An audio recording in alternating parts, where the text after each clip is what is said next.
ఢిల్లీ వేదికగా NDA high level meeting కొనసాగుతోంది. Meeting కు ఎన్డీఏ పక్షాల నేతలంతా హాజరయ్యారు. ఏపీ నుంచి CM Chandrababu, deputy CM Pawan Kalyan కూడా హాజరయ్యారు.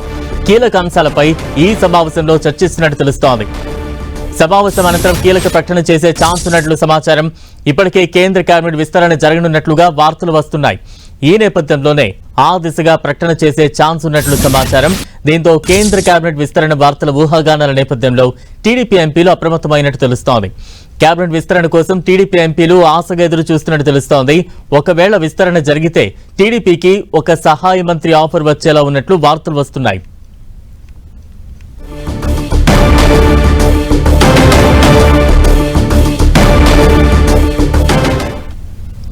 లోక్సభలో బలం మరింత పెంచుకునే దిశగా బీజేపీ వ్యూహాలు రచిస్తోంది. మోదీ, అమిత్ షా వ్యూహం సక్సెస్ అయితే 334 మంది ఎంపీలతో లోక్సభలో ఎన్డీఏ బలం పెరిగే అవకాశం ఉంది.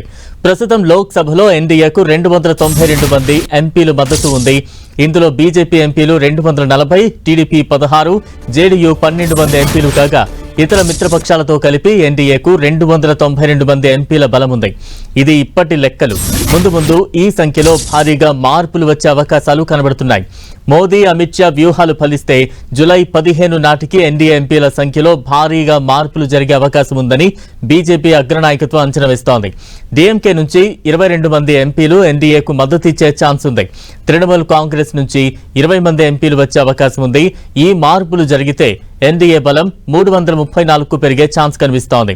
లోక్సభలో ఎన్డీఏకు ప్రస్తుతానికి 3/2 మెజారిటీ లేదు. దీని కారణంగానే మహిళా రిజర్వేషన్ల బిల్లు వీగిపోయింది. దీంతో పాటు డీలిమిటేషన్ బిల్లుకు ఆమోదం లభించలేదు. ఏప్రిల్లో నిర్వహించిన ఓటింగ్లో 528 మంది సభ్యుల సభకు హాజరయ్యారు. వీరిలో 352 ఓట్లకు గాను ప్రభుత్వానికి అనుకూలంగా 298, వ్యతిరేకంగా 230 ఓట్లు వచ్చాయి. దీంతో 54 ఓట్ల తేడాతో బిల్లు తిరస్కరణకు గురైంది. ఇప్పుడు 5 రాష్ట్రాల ఎన్నికలు పూర్తయిపోవడం, పశ్చిమ బెంగాల్లో బీజేపీ అధికారం రావడంతో లెక్కలు మారిపోయాయి. పైగా తృణమూల్ కాంగ్రెస్ నుంచి పలువురు ఎంపీలు బీజేపీ గూటికి చేరేందుకు రంగం సిద్ధం చేసుకుంటున్న పరిస్థితులు ఉన్నాయి. ఈ పరిణామాలతో ఎన్డీఏ బలం పెరిగే అవకాశాలే ఉన్నాయి. అప్పుడు మరోసారి కేంద్రం డీలిమిటేషన్ బిల్లును ఈ వర్షాకాల సమావేశాల్లో ప్రవేశపెట్టబోతోందన్న చర్చ పొలిటికల్ వర్గాల్లో జోరుగా సాగుతోంది. జులై 3వ వారంలో పార్లమెంట్ వర్షాకాల సమావేశాలు జరిగే అవకాశం కనబడుతోంది. ఈ సెషన్స్ లో 2011 జనాభా లెక్కల ఆధారంగా డీలిమిటేషన్ బిల్లును తెరపైకి తేవాలన్న ఆలోచనలో కేంద్రం ఉన్నట్టు తెలుస్తోంది. 543 సభ్యులున్న ప్రస్తుత లోక్సభలో 3/2 మెజార్టీ అంటే 362 మంది సభ్యుల బలం.